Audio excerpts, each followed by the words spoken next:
paje tikwiza mivoni kanena kalako kadisikuwalongo unatwajisako mojongo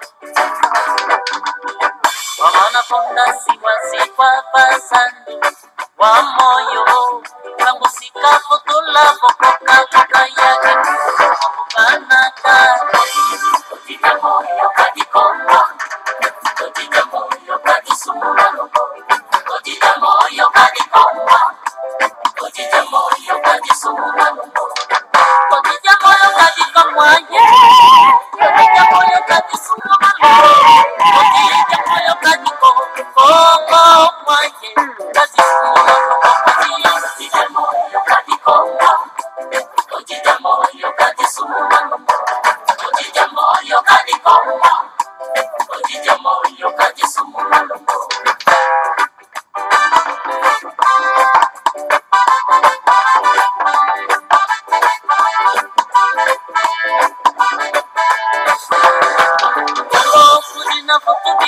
Kongo Bitsuza Kagena Sikilako Madisikuwa Longo Unatwadisanta Kongo Kudina Fukubi kwa Kongo Bitsuza Kagena Sikilako Madisikuwa Longo Unatwadisako Mojongo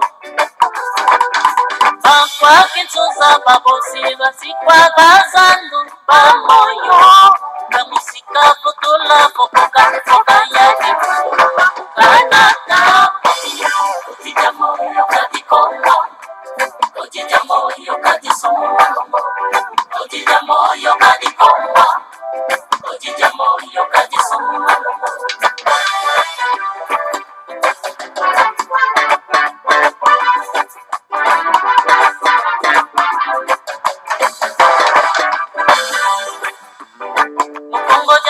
Jatikwisa imwivi Kagina Sikilako Katisikuwa Longo Unatwadisataye Kongo Kudina Futubi kwa Kongo imwivi Kagina Sikilako Katisikuwa Longo Unatwadisako Mojo Bankwa kimwivi Babosi Basikwa Bazandu Bamoyo Kamusika Futula Fokoka Koka Koka Yaki Kanaka Kutija Moyo Kadikonga Kutija Moyo Kadisumula Kutija Moyo Kadikonga Kutija Moyo Kadisumula Kutija Moyo Kadikonga Kutija Moyo Kadisumula Kutija Moyo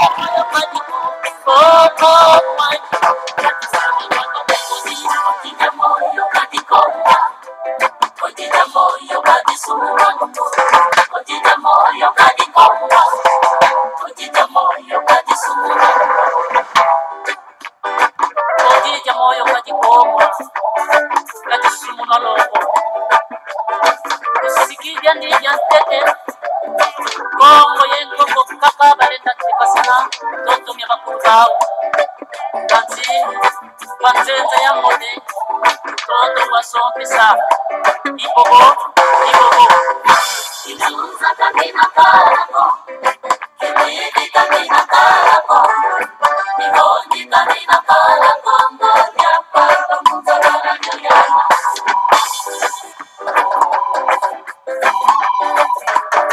Kongo Kyoko Kagena Kalako Yoni pase kwena seje Utametu kumenzu Kagena Kalako Andono Nyapulba Muzagara Nyayana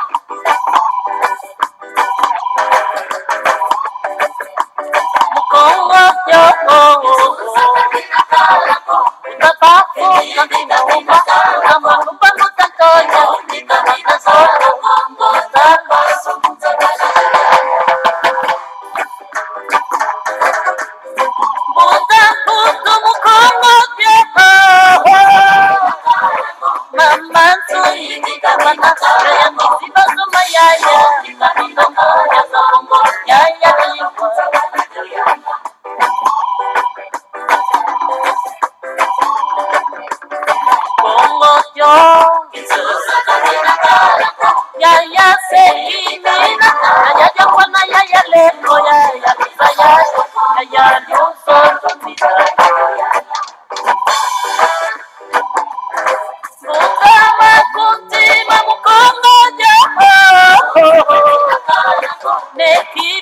Utamuta ngoma utawafunzu zilo ya muda kama toro nje nyaulo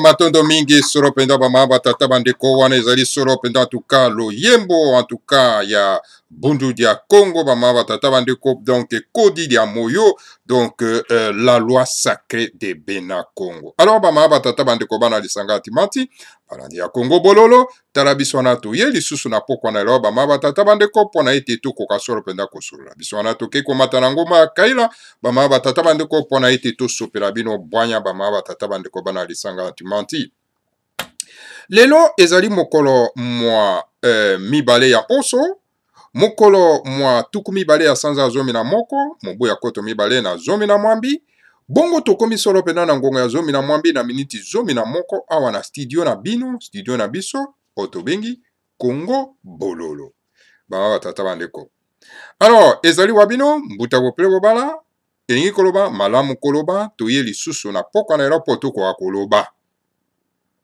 voilà topesi bino banso bayenge bambote pe balosako na bino banso en tout cas bama batata bandeko batuni Congo bololo baza komona te oui effectivement bama batata bandeko Congo bololo esali mwa mikolo ebele monani te alors donc ezali manque information te alors donc ezali problème etali vraiment ba indisponibilité ozozana yango yango esalaki te vraiment tokwa kozala te po nzoto ezalaki na mwa kokoso yango tongaki koya te bama batata bandeko alors tala biso wana toye lisusu en tout cas na poko na yo po tosolola lelo tokosolola nini bama batata bandeko lelo ndenge toke komata na ngoma ya kaila mpona ete tokoka koyebisa bino ete na Congo central baza ko organiser trouble moko kuna bama batata bandeko alors naza ko alerte bandeko na biso ya Congo central bakoka koyeba ete ba-occupant bapaya oyo baye na kati na mboka na biso baza kobebisa mboka baza koorganize solo pena en tout cas coup dire kuna na kati na Congo central oyebi très bien matadi ezali likolo batongi yango likolo ya coltan oyo eleki meme koleka oyo ezali na kati na na Kivu alors donc voilà ba-occupant oyo baza na kati ya mboka biso bapaya wana donc baza koorganize coup moko dur koorganize non pas une fausse rébellion pas rébellion hein, donc toloba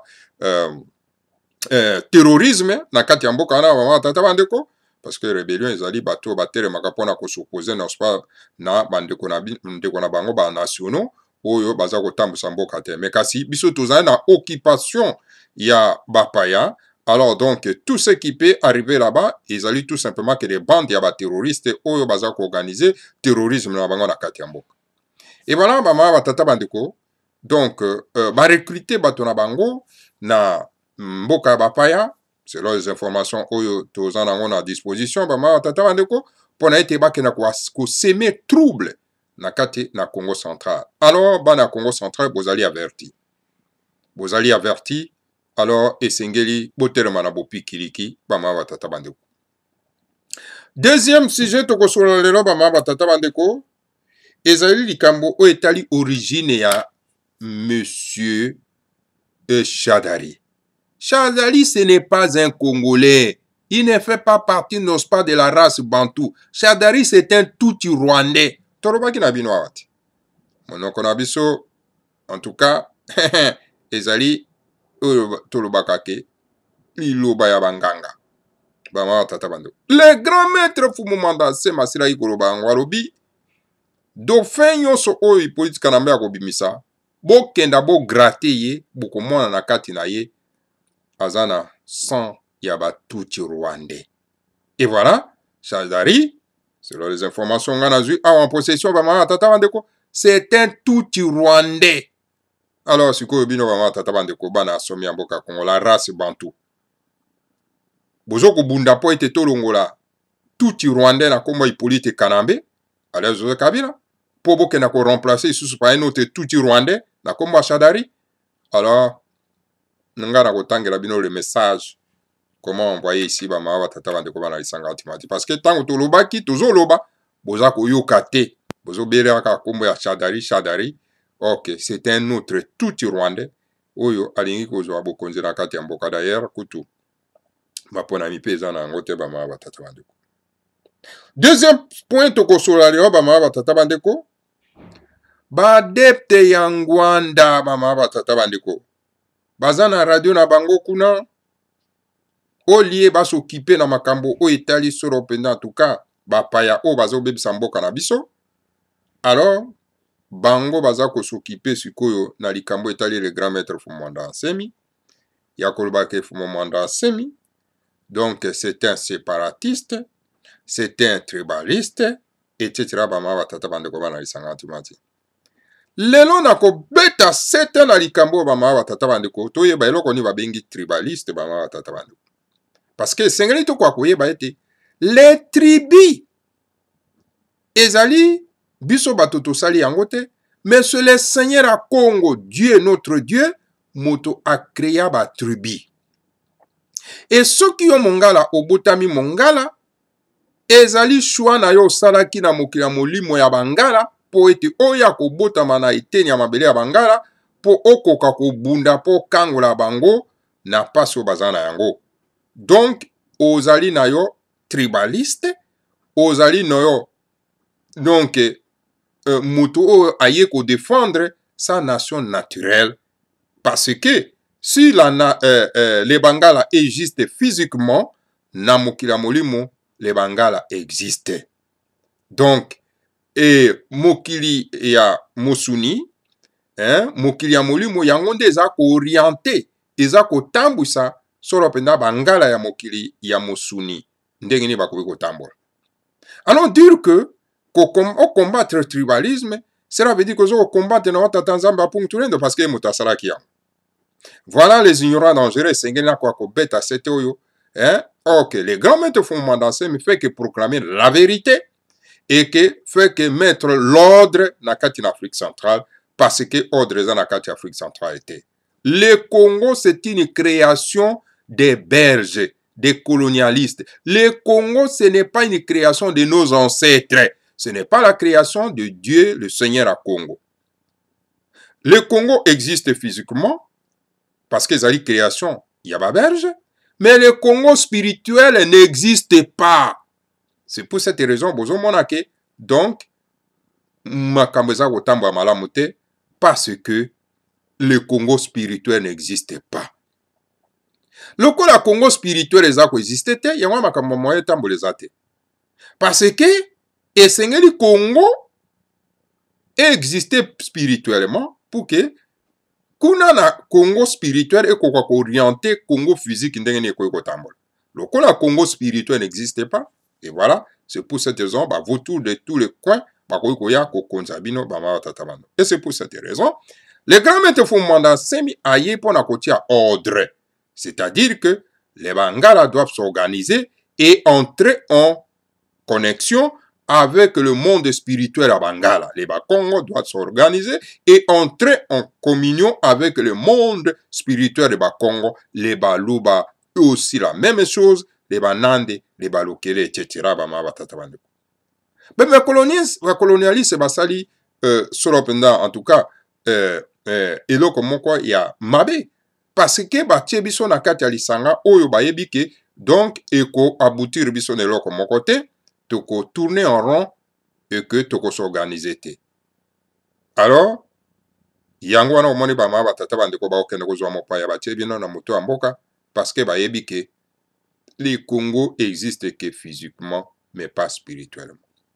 Toko loba yango mwa muke ba mama batata bandeko bana isangatimante likambo ya ngwanda na bakoliti na ye parce que ngwanda boyebi très bien que il fut un grand Terminator boyebi bama batata bandeko et voilà bakoliti na ye bayebi na bango ata makambo te, alors oyo baza kolandaka biblia ya mokanda ya bapaya, alors donc voilà esengeli totia bango na nzela. Voilà bamama batata bandeko wana ezali sujet tokoaborde. Alors puis tokoya kosukisa bamama batata bandeko na likambo etali koyeba ba origine na yo. Esengeli mwana race bantu akwa koyeba origine na ye. Yango tokendaki na makomi ya tout Muhammad c'est le grand résistant de tous les temps. Tokotia makomi na ye likolo na mesa awa po ete tokwa koyeba ba origine na biso bamama batata bandeko. Voilà, tokosuka wana bamama batata bandeko. Nazalaki na posa ya kotia en place communiqué ya Bundu dia Mayala. Alors parce que Bundu dia Mayala basanganaki kuna na Congo, na plus particulièrement na Kinshasa.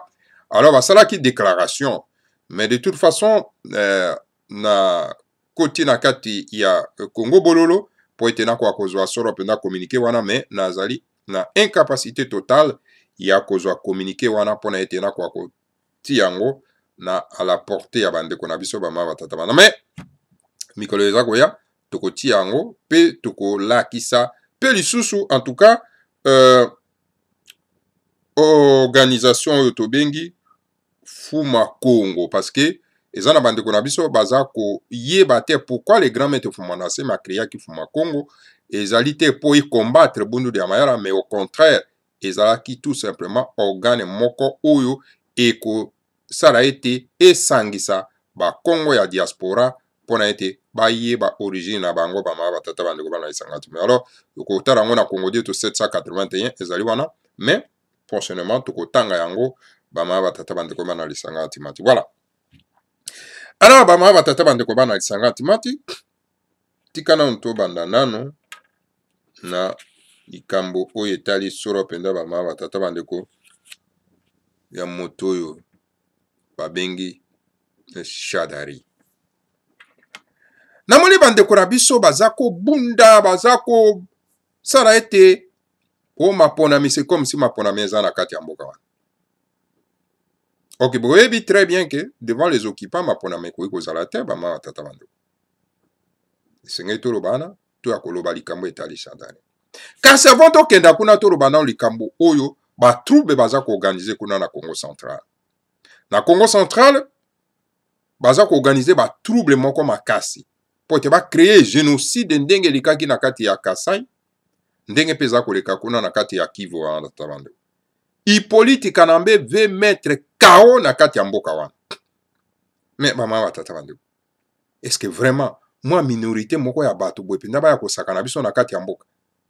Tout simplement parce que bande ko na biso ba koti ba kolabo. Pona ko détruire ma bien na bango. Et alors, devant cette minorité wana, mais tozali plus de 80 millions d'habitants. Mimo a minorité à bato wana, ata ba kolabo bandeko na biso ba komi ba kolabo ba kote na kati. Ba koki jamais solo en tout cas, ko sara face na 80 millions d'habitants ba ma batata bandeko. Il est temps de saisir bango, to mettre bango hors d'état de nuire. Tala lelo yo baza ko préparer. Donc, coup moko très dur na Congo central. Donc, ba recruter bato na ngambo tina mikili na poto, plus de 5000 personnes, 5000 terroristes oyo balingi kotia bango batia désordre na kati ya Congo central. Ba créer donc le terrorisme, foyer à terrorisme na kati ya Congo central po ete bazwa prétexte ya ko éliminer bandeko na biso na Congo central, po ete bazwa lisusu prétexte ete mapona mekoyi kozala te parce que trouble eza na kati ya Congo central. Alors, toza ko lancer cri d'alarme na bandeko na biso ya Congo central, bazwa ba disposition nécessaire ba kwa koyeba makambo mazali koya kuna na kati na mboka wana. Alors, donc voilà, bozali averti na Hippolyte Kanambe ndenge azali ko préparer kuna ye pona ko sopa makila kuna na Congo central. Un homme averti à body. Boya bozala ko telema, bozali des alertes. Tokoya tango iso ko répéter likambo ba mama tata bandeko. Toke na deuxième point o tozo ko loba likambo etali origine ya Shadari. Tolobaki na bino na Congo bololo tolobaki yango te. Shadari n'est pas un Congolais, c'est un tout Rwandais. Hippolyte Kanambe ne peut pas aller choisir son, soi-disant entre guillemets, son dauphin. Un Mongo, un Mongala, un Congo, un Moluba, bongo na bongo. Ako choisi ndeko na ye tuti rwandais. Et Shadari c'est un tuti rwandais. Les grands maîtres aloba angwa walobi ke dauphin yo so Hippolyte Kanambe oya ko bimisa bokenda ko gratter ye bokokuta na kati na ye makila ya batuti. Et voilà bama batata bandeko bana lisanga timati nous to mais to répéter yango mbala nyonso awa. C'est comme si bandeko baza koyoka biso te. Bango bazo benga ka ndakala. Mais on lié ba toucher origine ya Shadari, bazo toucher origine ya Shadari te bama batata bandeko. Bozo bunda po bolongola Hippolyte Kanambe qui est tuti rwandais. Hippolyte Kanambe lezo Kabila. Pour être boya ko embrasser sous un autre tuti rwandais. Non, ça ne va pas. On a vraiment besoin de sous bateau na kati ya mokilo. Voilà les formations nga na zwa. Balobi batuli motuna qui est Emmanuel Shadari. Nakoma papa ya Shadari. Emmanuel. Son père vivait à Kanyabayonga. Son nom était Kanyamashumbe et vendait 10 poissons Vishumbi Kanyabayonga. Alors, ce monsieur était 100% Tutsi du Rwanda. Il a été tué par Mai Mai, appelé Kifua Fua, qui cherchait les Tutsis pour les renvoyer chez eux. Sa mère s'est échappée et s'est enfuie, était aussi, lui, elle aussi, Tutsi. Voici les dauphins de Kanambe. Cet homme n'est pas congolais. S'il vous plaît, envoyez ces messages à chaque Congolais patriotique. Voilà. Donc voilà. La 4e information aujourd'hui, bah yebisi biso été Shadari alias Emmanuel azali na ye donc 100% rwandais. Tata na ye abandaki kovanda na Kanyabayonga, kombo na ye ezalaki Kanyamashumbe et voilà abandaki koteka bambisi na Kanyabayonga. Alors maintenant, ye azana ye 100% tuti rwandais. Babomaka ye na ba mai mai. O babandaki ko benga ba mai mai babandaki ko mibenga ba kifua fua. O babandaki ko luka ba tuti pona ete bakwa kozongisa bango epa na bango na Rwanda. Et alors donc maman na ye a échappaki na recherche wana kifua fua. Hein? Alors akimaka na ye mboka ye pe maman na azalaki 100% tuti. Otala, dauphin, il y a Hippolyte Kanambe. Alors donc, Moutouana Babengi Shadari alias Emmanuel n'est pas un Congolais. Alors, bama batata bandeko. Yangwana komona ko utiliser ba terme na bango ya ba bandi. Motafingi mama na yo, zongisa ya mama na ye. Donc voilà, ouane ezali donc caractère ya ba envahisseur. Alors bama batata ba moto andenge wana zo kenda pe na Équateur et pas Bangala. Kokenda ko tenir ba propos. Alors bana Équateur, bana Bangala et sengeli bo telema cette fois-ci soka foulé sol ya Bangala. Alors bo sala ye bisala sala. Alors toza ko mettre en garde gouverneur escroc ya Équateur. Nambandaka. Waye kozwa instruction na kati na Kinshasa pona ete akoka kokenda kuna na Équateur na mbandaka pona ete akwa kosala campagne ya mopaya oyo yo okozwa mbano na yo gouverneur ya lokuta ya moyibi ya Équateur. Alors voilà mama batata bandeko bana lisanga atimati. Voilà. Dauphin ya Hippolyte Kanambe, un 100% rwandais, tuti rwandais, ndeko ya Hippolyte Kanambe. Toke mama batata bandeko bana lisanga atimati, wana toleki, bozwi sango, boyoki yango. Alors maintenant, esengeli miso maza kofungwama. Pona ko bwakisa bato wana. Parce que mapona mezalite. Bato wana bakokenda na soulèvement populaire. Il n'y a pas autre chose que ça. Et sengeli to meka ko galvaniser bandeko na biso na voie ya soulèvement populaire. Bon bakendaki na ba Genève eza pire distraction.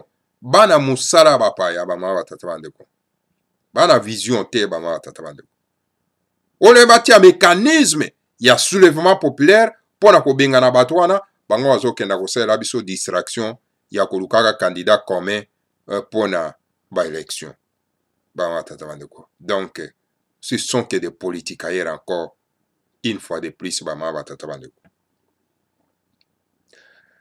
alors, maman va tatabandeko bana lisanga timanti, toke penda na lombango, pona ete toko kolobela bino soro penda tuka, likambo etali ba depte angwanda. Ba depte angwanda, ba kei na radio na bango, pona ko s'attaquer encore une énième fois dans le grand maître Fumu Mandase maman tatabandeko. Alors, boyebi très bien Ngwanda, oyo asalaki na Mobutu, na sécurité à Mobutu, patron à sécurité à Mobutu, maman tatabandeko, ayebi Fumu Mandase mi malamu. Soki Bundu dia Congo est parvenu ko se planter na kati ya Congo mobimba te, l'Afrique centrale mobimba te, à cause de Ngwanda. Parce que Ngwanda fit un franc-maçon et il continue toujours à être franc-maçon. Or, Ngwanda a koui kobo sanate ke na héros ya verso, tous en a besoin de franc-maçon na kati ya mboka na biso te. Parce que il continue à enseigner les gens mokanda ya bapaya otobengi Biblia. Mais bon kenda na maloba ya roi Léopold II, ou atindaki ba missionnaire na bango. Bino bokei kote ya bato wana bonzambe te parce que bango bayebi bonzambe longwa bakoko na bango. Mais bo Bible wana bokei nango ezali nde bozwa ba verset o ekolalisa bango pongi po biso to ko yiba kita o ezana mabe na bango. Alors, soki Ngwanda ya kote ya kabato Biblia, kotangela kabato ba verset biblique, kotangela kabiso ba koko ya bapaya o bazana kati ya verse ya Bible wana. Akomi na azana e colon noir. Po ete alali sabandeko na biso pongi ba ma batata bandeko.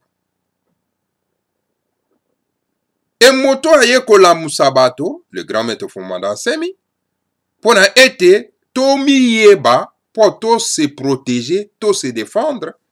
Bango va komi ko s'attaquer na ba matata bando. On les qualifiant des tribalistes. Alors, si ko total na likambo etali tribaliste. Où est le mal cause à la tribaliste? Moi qui vous parle, je suis tribaliste. Je suis fier d'être tribaliste. Parce que je m'appartiens à une tribu Ngombe.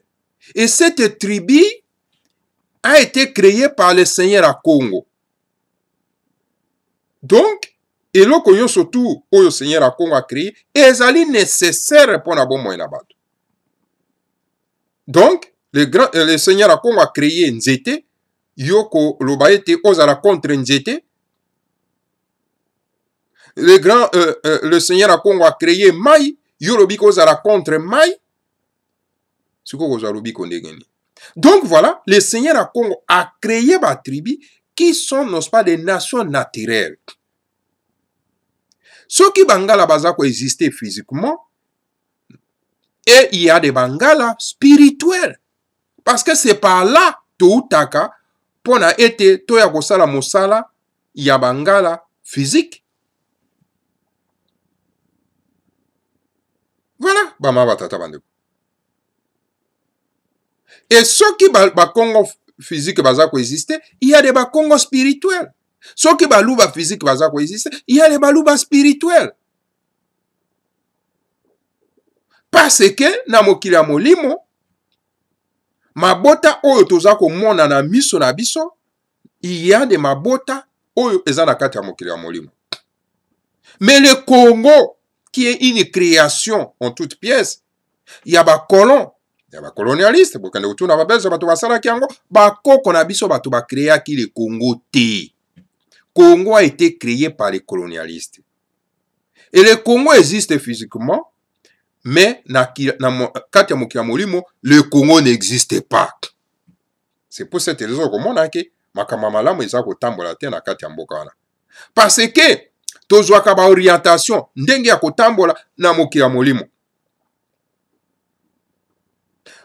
Ba Kongo ya mokili ya molimo nde bako orienter ba Kongo physique ndenge nini ya kotambola. Baluba ya mokili ya molimo nde bako orienter baluba physique ndenge nini ya kotambola. Mais bino boza na mboka oyo eza koexiste physiquement, mais na mokili ya molimo eza koexiste te. Mais bokoye bakotambola te. C'est pour cette raison omona bazuye bino mopaya Hippolyte Kanambe ala zoyo kabila mwana tuti Rwandais azo konza bino, parce que boza na nguya moko te na mokili ya molimo oyo ekosala ete bokoka solo pena tuka kobundisa bapayo baye kokonza bino. Et le grand maître Fumumanda Nsemi aye pona kotia ordre kolongola mindelo ya bapaya oyo batie na kati na mboka na biso oyo ekomisi biso bitula tokomi bafenia bafaible, ekozongisa ba mindelo naturel ya Tata Nzambe, parce que lui a eu la recommandation du Seigneur à Congo ya mokili ya molimo mpona komettre ordre wana.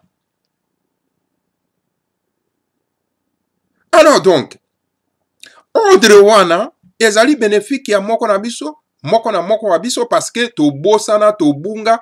Alors c'est pour cette raison tokoki kotambusa mboka na biso malamu te.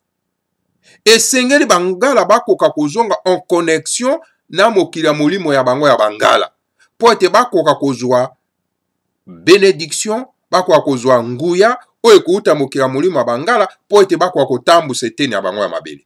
Esengeli bakongo bakota en contact, bazala en relais na mokili ya molimo ya bango ya bakongo, de façon que bazwa nguya oyo ekotambusa solo pena mokili ya bango ya bakongo physique. Et baluba la même chose, banande balokele bongo na bongo. Sikoyo koya oyo kobundisa bino aba le tribalisme, c'est-à-dire que aba les nations naturelles, aba le Seigneur à Congo oyo a créé ba tribu wana. Alors bama batata bandeko tala bayinga ndenge bazali ko se comporter. Tout simplement parce que ba kolon baye ba créer loko na bango, ba diaboliser ba nation naturelle na biso pour être tout s'organiser te, tout structurer yango te.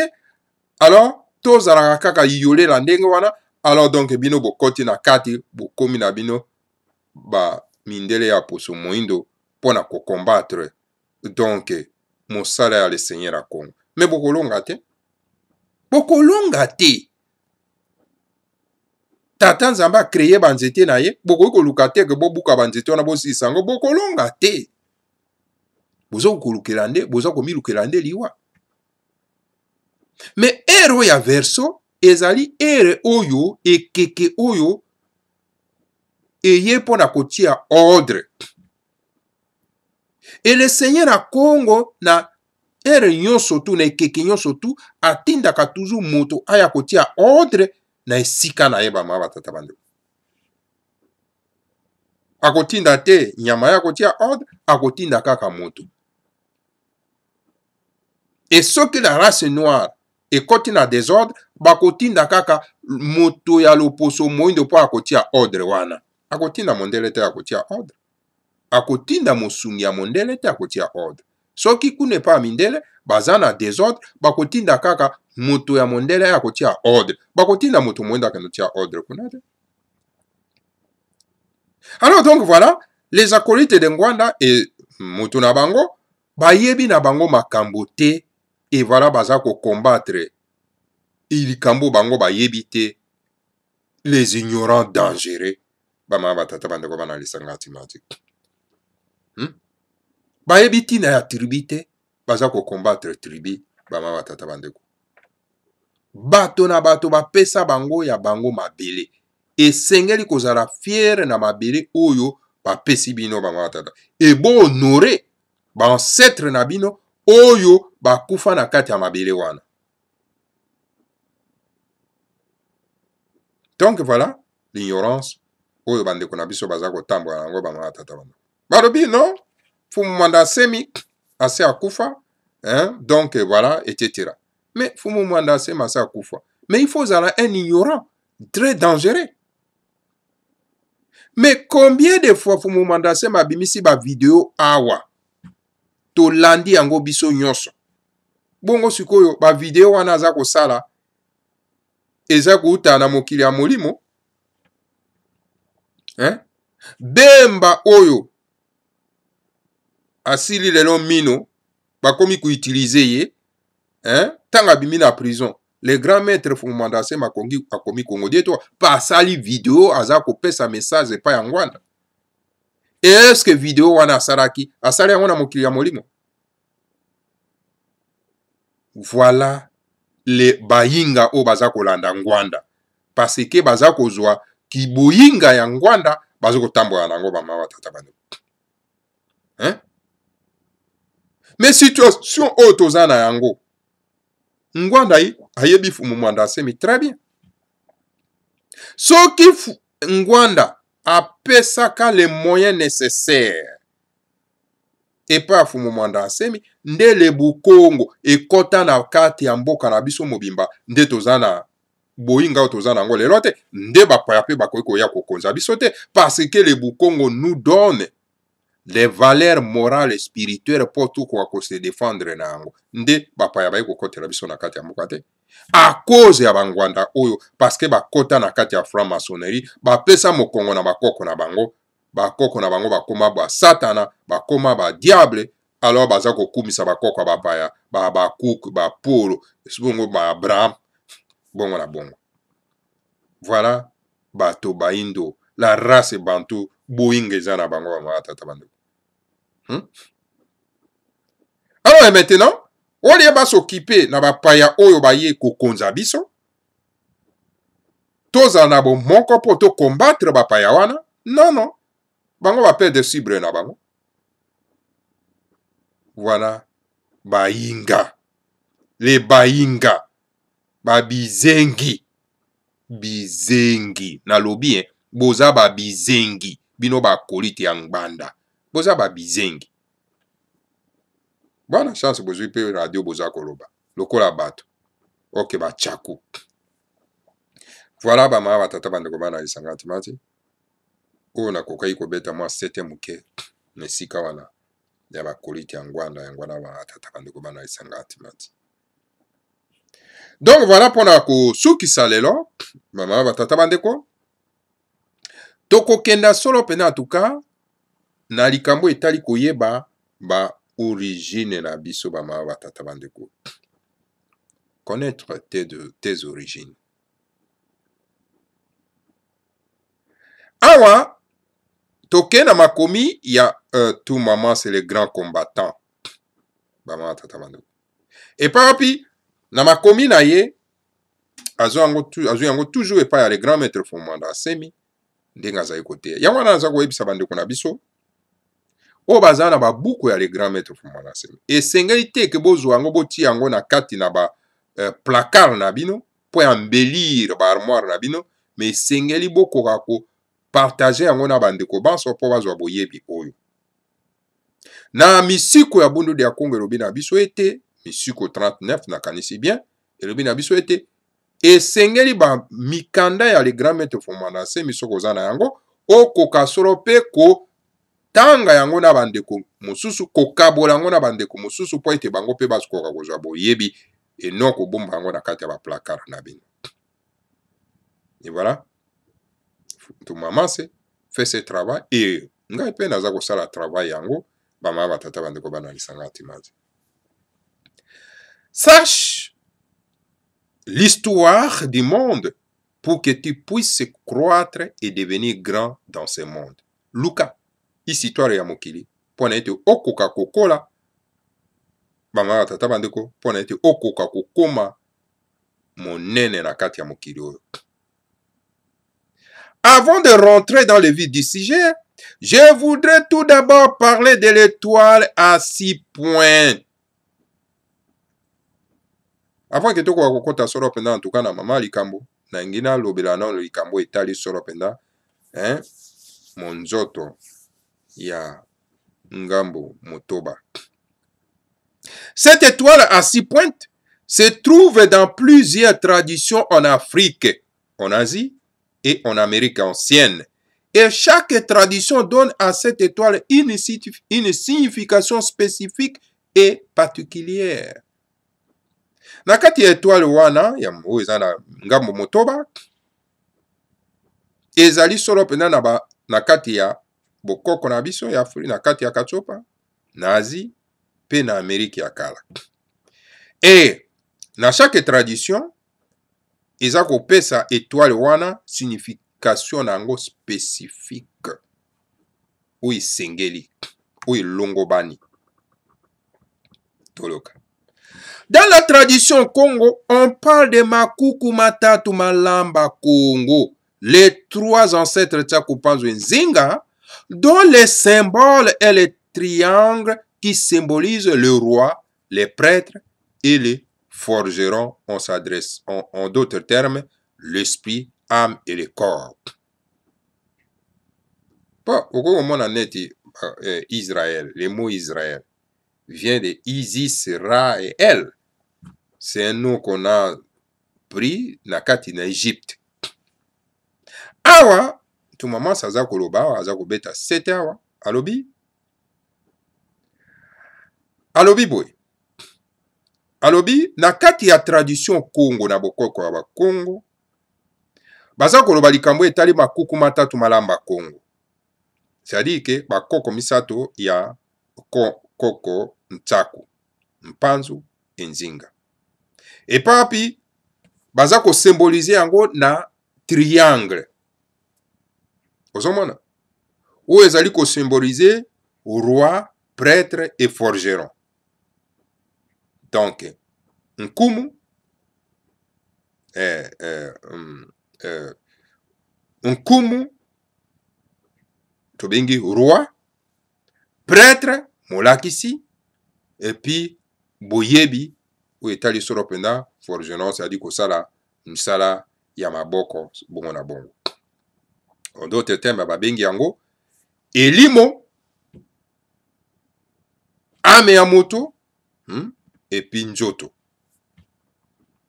Aussi, les 3 premiers attributs du Dieu à Congo sont symbolisés par un triangle, Zola, amour, Ngangu, intelligence créatrice, et Lendo, pouvoir divin.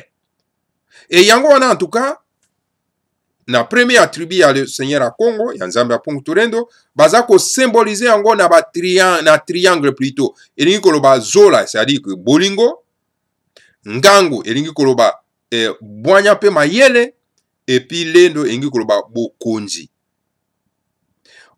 Ainsi, ces 2 triangles entrelacés forment l'étoile à 6 pointes, au centre duquel se trouve un coquillage d'escargot avec sa spirale de l'évolution cosmique. Le mouvement des spirales dans l'automne et dans l'univers Congo Diambumba. Fermons très vite cette parenthèse. Yango en tout cas, triangle wana mibale, où ezali ko former donc l'étoile à 6 pointes, triangle mibale ye kutani, et former l'étoile à 6 pointes. Na katikati nango epa wapi bokuti solo penda coquillage et escargot, escargot non, bembe. Alors donc wana en tout cas bokomona na kati ya spirale wana évolution cosmique ndenge bato bazako évoluer. Le mouvement spiral d'atomes et dans l'univers, c'est-à-dire bozomona ndenge eza kosalema na katikati ya mokili bama batata bandeko babengi kuna Congo Diambumba.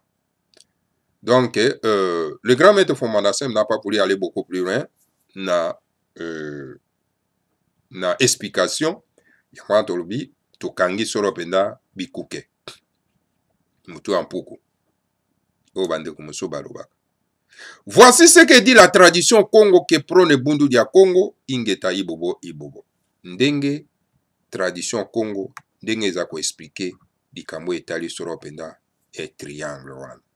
Ainsi donc, les 3 à 6 pointes est l'universel et nous, tandis que les menorahs, le chandelier à 7 branches, à la fois universel et aux hébreux blancs, qui l'ont préféré et qui ont d'ailleurs été initiés dans les lointains passés par les grands prêtres du Sud.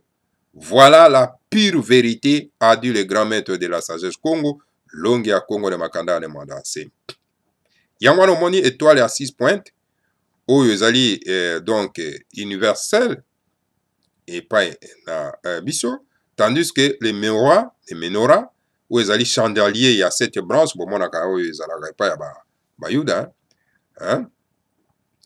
Ezali à la fois universel et puis ezali mpona bahébreu, c'est-à-dire bahébreu oyo ya mindele oyo bapréféra donc hein, oyo bapréféra yango et que bango d'ailleurs bazali initié na kala, bazalaki initié na kala bien sûr, na le grand prêtre c'est-à-dire balakisi malamu ya sud, c'est-à-dire que mingi na kati na Égypte bamama batata bandeko.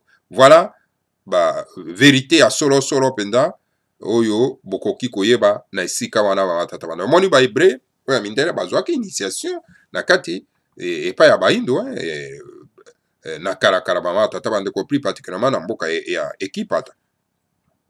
Voilà la pire vérité yango wana. Isis sont des abrégés de Isis, une déesse Elima de l'Égypte antique. Ra est un Elima mâle, Isis une femme. Voilà ici que outil Israël bama batata bando. Donc Isis ezali donc abréviation ya Isis ou ezali Elima ya mwasi na Égypte ya kala. Ra ezali Elima ya mobali, hein? Donc Isis ou ezali solo en tout cas Elima ya mwasi.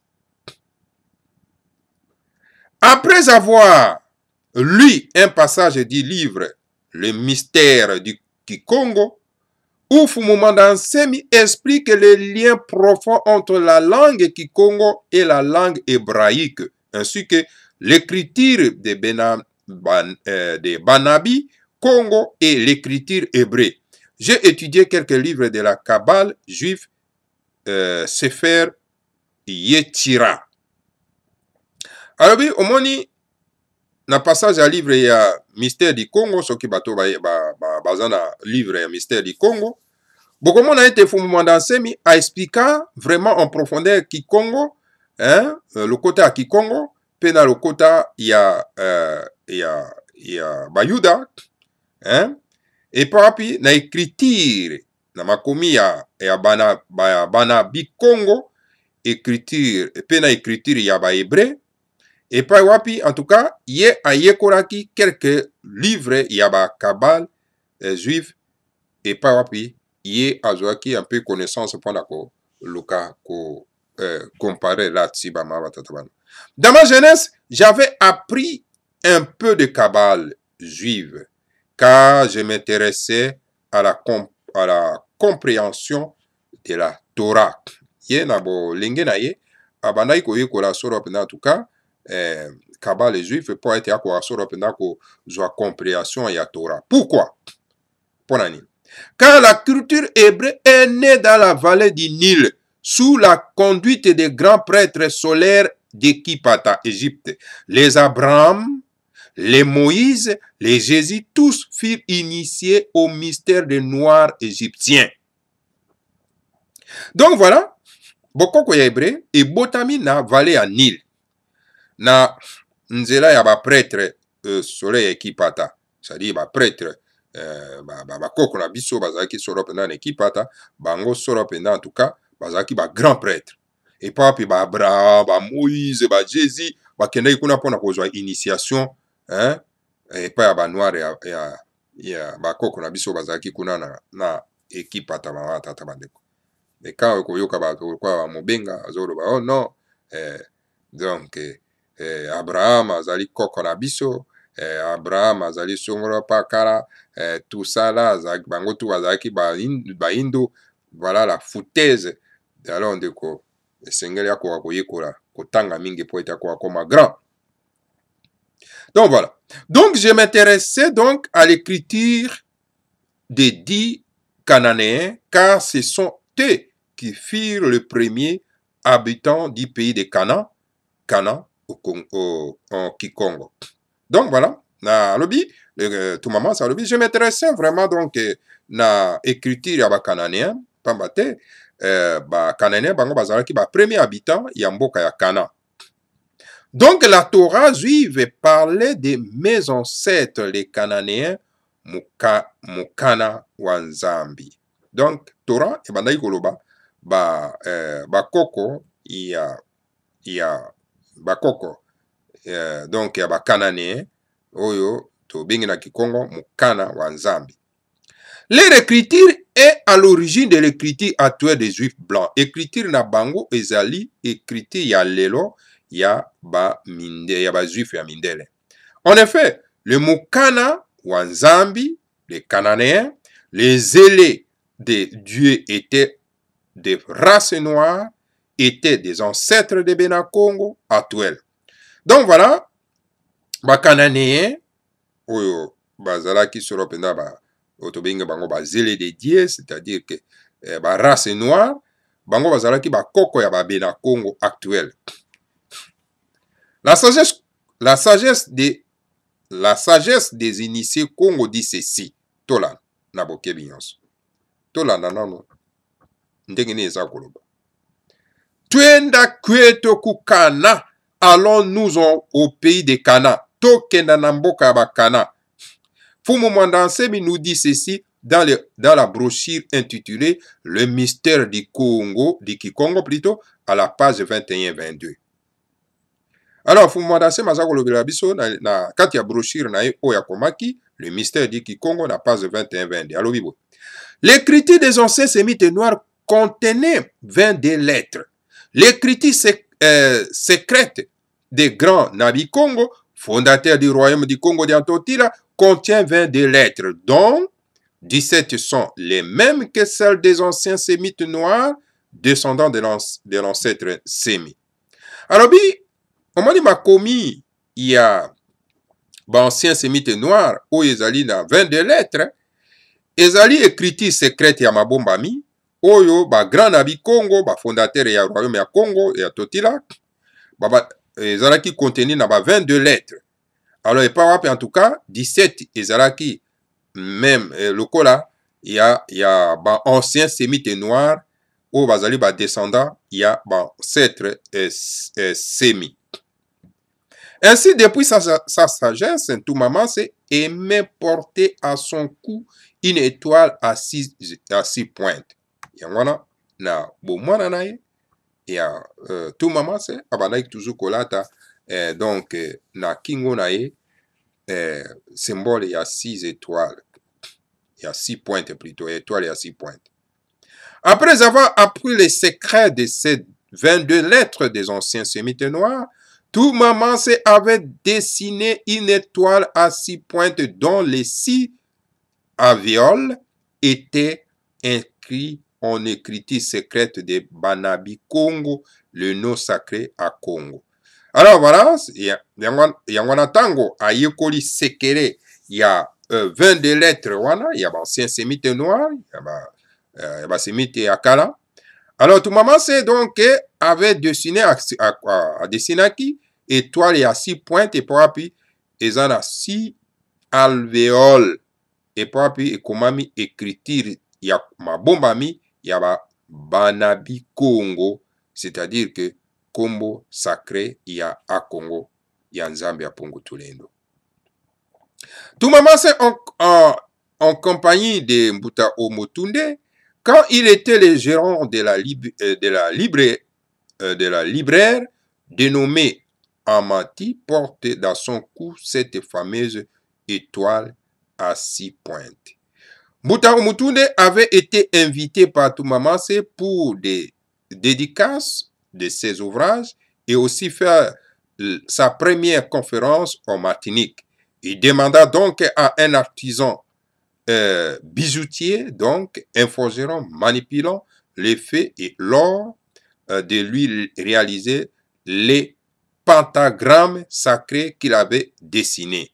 Toumamansé n'avait pas encore membre, n'était pas encore membre de Bundu dia Congo. Donc voilà, Toumamansé tango va inviter à y sur la tunde pour la ça la promotion, il y a un livre naïe. Alors donc voilà, à Sengaka sur en tout cas, na forgeron quoi que ça est symbole wana. Et pourtant à l'époque, il n'était pas encore membre, il y a Bundu dia Congo. En devenant un longoki, c'est-à-dire disciple, assidou des Fumuma Dansemi, toutes ces connaissances acquises avaient d'intégrer Bundu dia Congo lui ont permis rapidement d'assimiler les Bukongo prônés par Fumuma Dansemi. À cause de la connaissance wana, Azwaki yango, abanaiko tantonné, tout ça, Azu yango de gauche à droite, alors donc voilà, en comprenant message à les grands maîtres très rapidement par rapport à bande konabiso bazana kati mboka baza ko comprendre message à les grands maîtres te Fumuma Dansemi bazo la pongi et meta yimbo sika kuna matini et a compris les messages de les grands maîtres Fumuma Dansemi rapidement parce que abana ko sala ba recherche. En lisant quelques passages du Makongo, livre Kesemi, certains passages encourageaient Toumamansé d'étudier à nouveau la mystique juive contenue dans le Sefer Yesira. Yangwana tanga bandaki azako tanga Makongo, alors et permettre yeke akoka solo pendant en tout cas koyekola sikoyo lisusu ba mystique juive ou ezana kati ya Sefer Yesira. Quand le livre Kesemi dit Makongo, livre sacré de la région Bukongo, parlait des 3 lettres créatrices, des 7 lettres jumelles et des 12 lettres de 12 constellations du zodiaque. Voilà.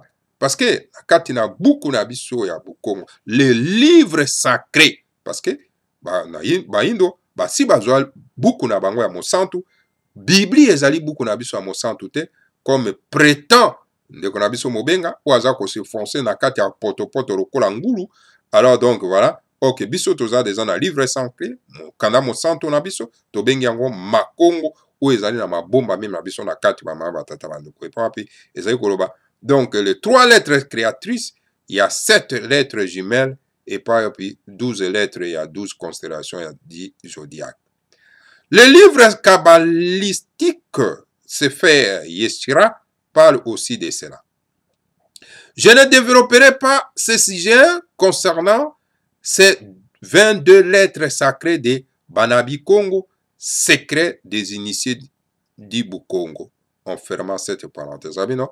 Donc, on a dévoilé le secret parce que les secret, top secret. Donc, on a initié pour Congo.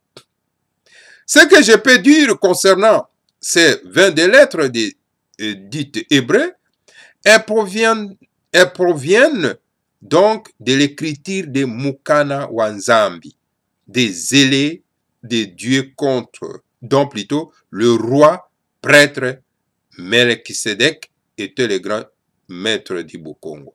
Donc voilà, et donc on a que 22 lettres il y a hébreu. Et outil sera en tout cas l'écriture ya Mukana Wanzambi et par rapport en tout cas le roi prêtre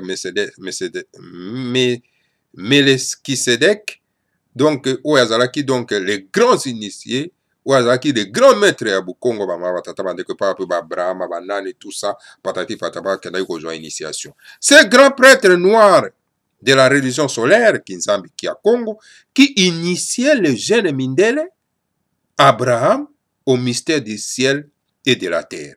Donc voilà, Abraham, Moïse et tout ça, il y a une initiation. Mindele wana Moïse et Abraham, oyo mobenga zako kanisa ke bazaki ba noir, hein? Ok, bango bakendaki bazai mindele bakendaki kozwa initiation kuna et pas Melchisedec, hein, pour être bakwa kozwa boyebi ya mystère ya likolo PAC. Pour les kabbalistes juifs, le patriarche Abraham est un grand initié de la religion juive, tandis que pour les Banabi Congo, Abraham fut un élève du grand initié né Melchisedec. Donc voilà, pour la mindele, hein, Monique Abraham, azaki donc un grand initié.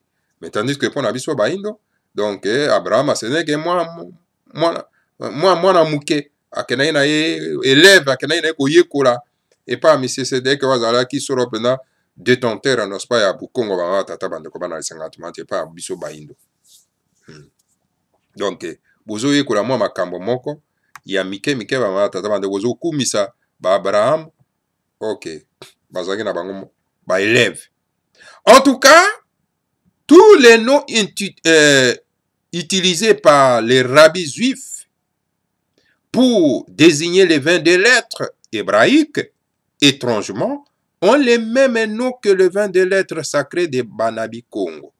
Donc voilà, lettres surtout oyo Banabi juif bandai ko désigner. Donc 22 lettres hébraïques.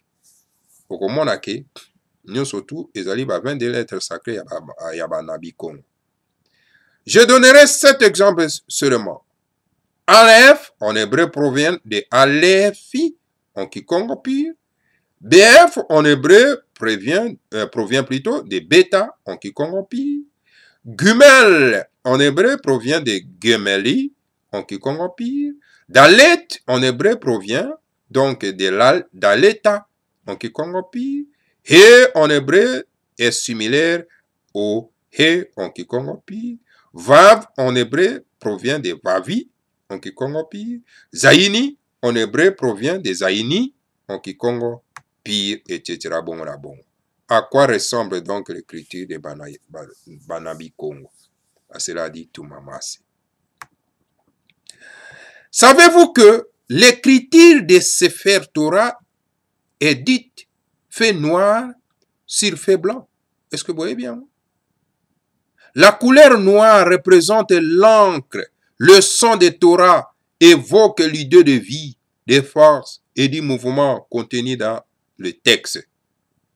Donc, couleur langue ya moindo, ezako symboliser l'encre.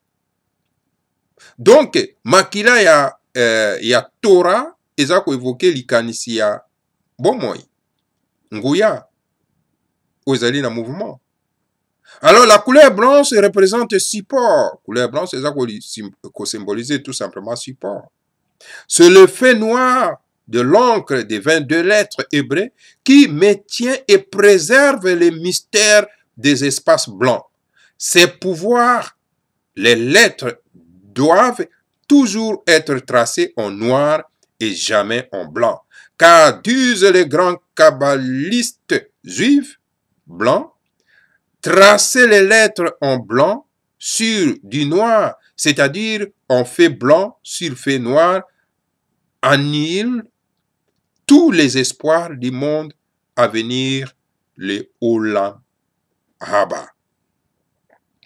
Donc voilà, et Monto ya Moindo, nakati ya 22 lettres hébreux, ezako maintenir quoi la mystère ya espace ya pembe.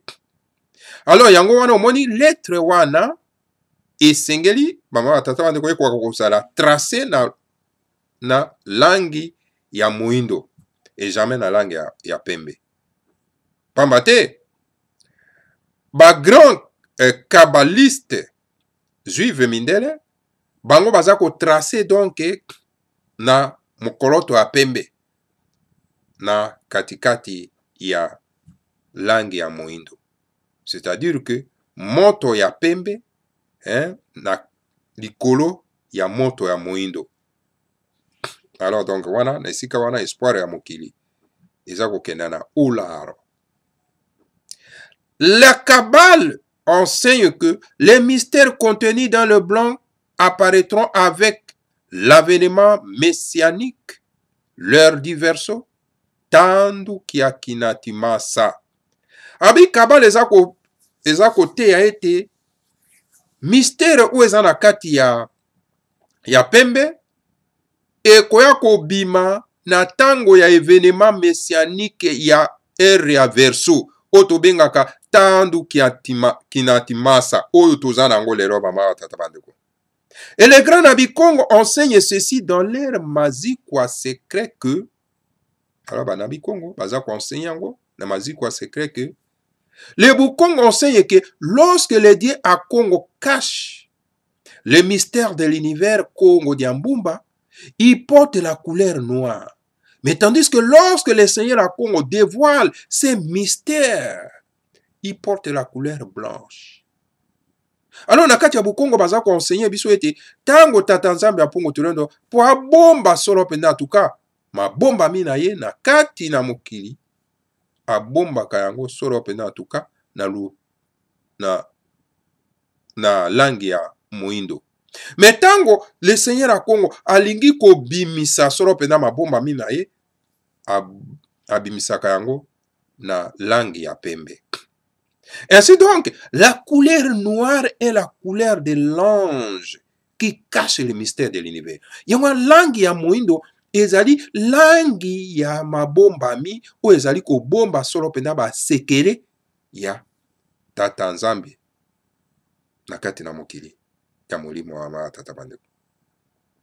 La religion au Congo dit que derrière le soleil visible blanc, il y a le soleil invisible et le soleil noir, qui est la source de la vie et du pouvoir manifesté par le soleil visible blanc.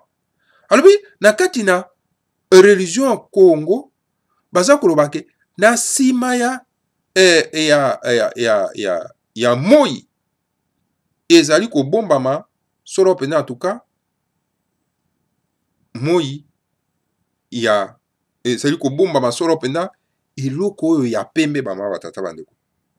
Epai wapi na kati na moi oyo toza komona, c'est-à-dire que okomona kuna ezali solo pena moi ya oza komona molili le trou noir babinga ngo trou noir bama batata bandeko oyo ezali source ya vie.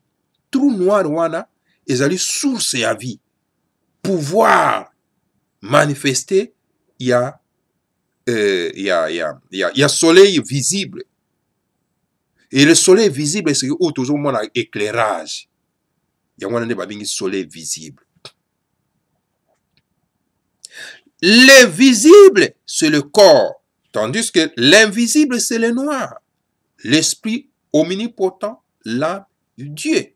Oh, ezali visible, ezali nzoto toza komona. Mais tandis que l'invisible ezali solo pena muindo ezana kati na biso ba tata bandeko. Alors elimo ezali l'âme ezali tata nzambe apongo. Alors le soleil noir est le symbole de Dieu à Congo, non manifesté, tandis que le soleil blanc est le symbole de Dieu à Congo manifesté. Voilà. Donc, moi, oya moindo, c'est-à-dire que molili, toloba, molili, ezali symbole ya tata nzambe apungu tulendo. Oyo nano est manifesté te, oyo ezano na mabomba mi. Mais tandis que moyo tozo mon éclairage, ezali donc symbole ya tata nzambe oyo asi a moniseli yango na kati ya mokili mama tata bandeko. Que celui qui a une intelligence puisse comprendre ces paroles de vérité. Moto azali ne limu o azali solo penda na bwanya pe mayele akoka solo penda ko comprendre liloba wana ya bosembo. Au Japon, dans les arts martiaux, l'homme le plus avancé est appelé ceinture noire. Kena na Japon komona ke moto oyo azali solo penda plus avancé na karateka bengi alataka solo penda en tout cas ceinture mokaba ya moindo. Tandis que dans le lieu saint de l'islam, à la Mecque, il y a une pierre sacrée de couleur noire. Soki na islam okomona ke libanga oyo bango bakenda ko entouré eza na langi ya moindo. Dans le lieu saint de l'islam, à la Mecque, je viens de dire, il y a une pierre sacrée de couleur noire. Je suis Dieu, je suis noir. Abi, nazali nzambe, nazali moto moindo. Qui parle? Nani wana aza koloba? Tolan. C'est un mystérieux Dieu solaire qui parle. Le Dieu du grand soleil noir, qui donne la vie et la puissance au soleil blanc. Nani wana aza koloba? C'est-à-dire que le mystérieux soleil, hein, moi, hein, oyo, molili, oyo eza koloba, oyo ezali solo pena, en tout cas, nzambe, hein, ya mpungu, oyo aza na kati na molili, oyo aza koloba, oyo aza kopesa bomoi, oyo aza kopesa nguya, pona éclairage. Mama wa tata wano.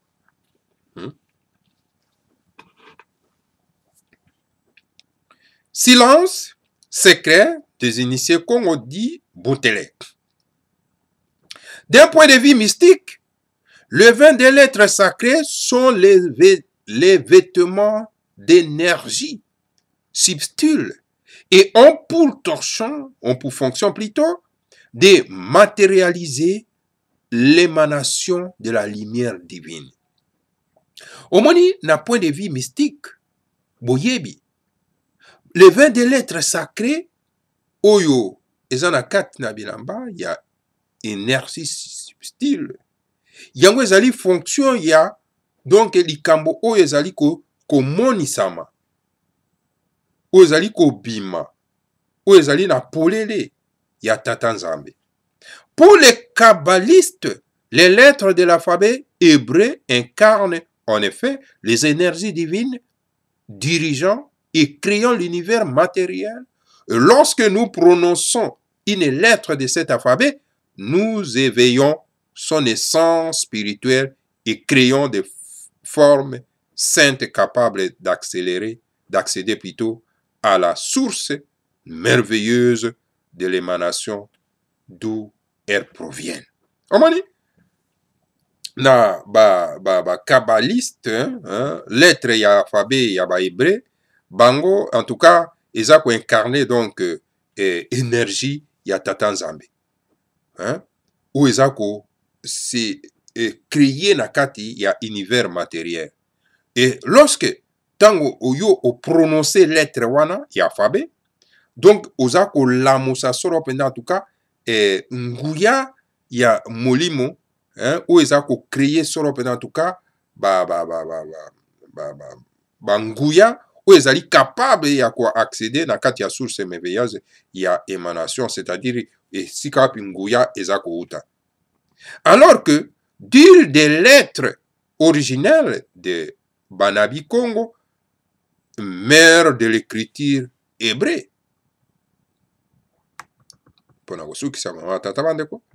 En tout cas, les Bukongo, les livres sacrés des religions Bukongo, écrits par Fumumanda Nsemi, n'a rien à envier ni à la Torah et le Nouveau Testament, car son contenu est indescriptible.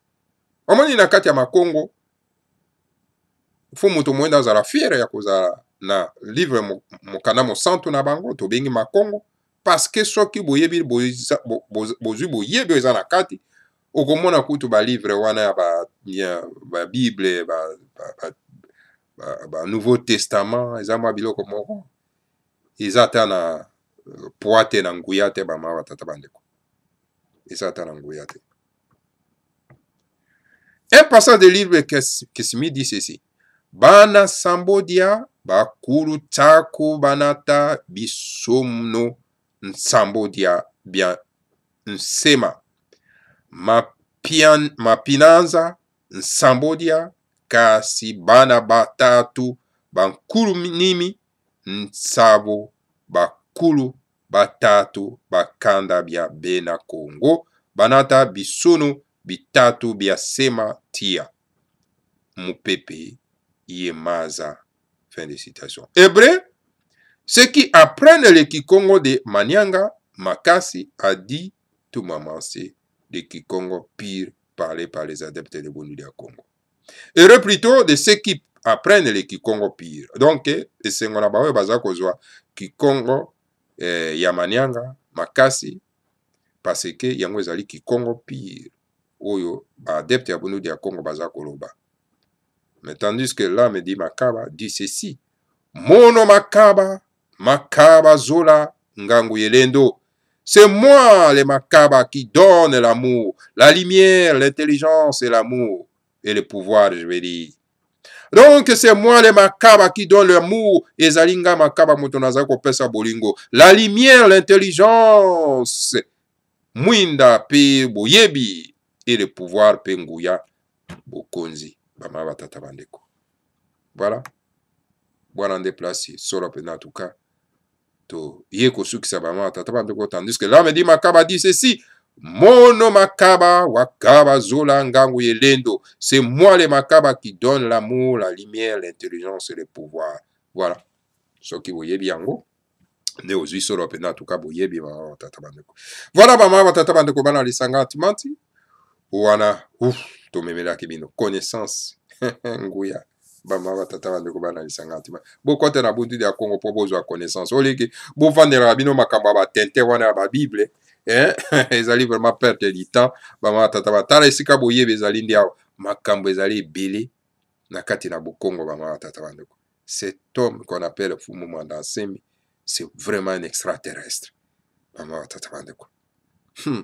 En tout cas, moto ya ndenge wana botami na kati na bino membozo négliger. Botika ye vraiment na maboko ya bato lokola ba Kalunda Motobo. Kalunda Motobo Motondo, vraiment, c'est vraiment un grand terroriste.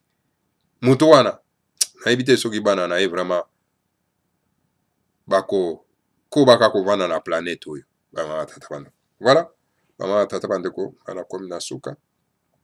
Tokute na bino mbala asima Bama Batata Bandeko.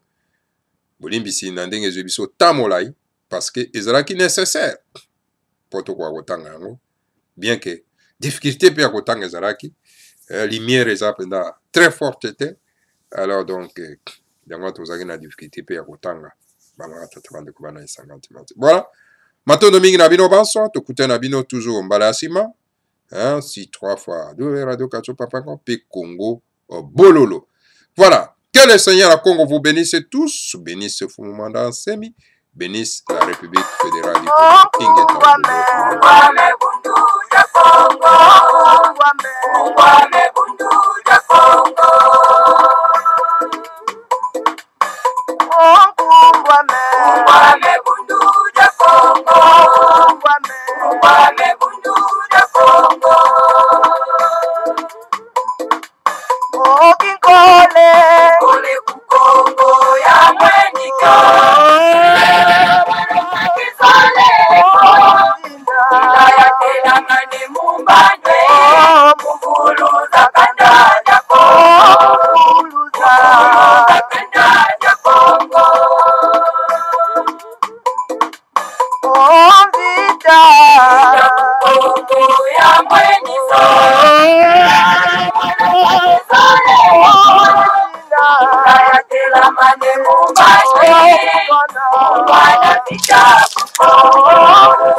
ukwame bundu